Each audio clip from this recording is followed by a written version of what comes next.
I'm a father, a stepfather, I'm a husband and a son, and an elected official and someone with a mental illness. And I really didn't discover that until probably my mid-30s. I always knew that something was brewing inside, but never had it properly diagnosed. And it wasn't until I was about 32 that I actually really started the road to wellness. I didn't chalk it up to depression, but it wasn't until really my early 30s where I had tried several different types of medications, but none of them seemed to work. For a lot of people who have a mental illness, it takes on average 3 different trials of medicine to find the right antidepressant. And it wasn't until my mom said something very simple and very profound where it all started to kind of make sense. And I remember I was in sort of a depths of a depressive episode.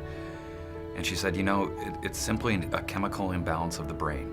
I mean, I had a great childhood. I had both my parents. All my needs and wants were taken care of, but there was a chemical imbalance in my brain. So even though there was a lot of things to be happy about, there was a lot of things to be grateful for, that chemical imbalance really was the thing that I then understood separated me from maybe other people who had higher degrees of mental wellness than myself. It really is truly just a chemical imbalance, and if you can get those chemicals in line, it really does make a world of a difference. I remember struggling with isolation because people, even though they wanted to be helpful, could often be very dismissive. This is very much part of the human condition, right, and the human experience, and that asking and seeking help is oftentimes the most courageous thing you can do, and it doesn't mean that you're less than.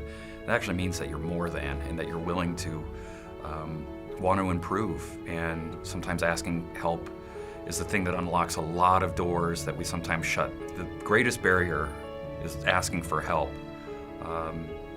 What you find out later is that was maybe the easiest decision you could make. And these obstacles that we put in front of ourselves are really just minor speed bumps, itty-bitty potholes that you can just traverse incredibly easily, but we build it up to be something big and scary. And there's a whole community out there that's willing to help.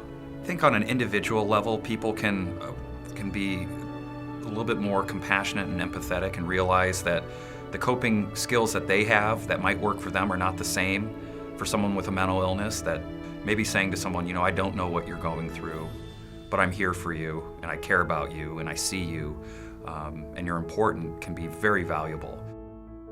I'm Ben Rogers, and thank you for making it okay.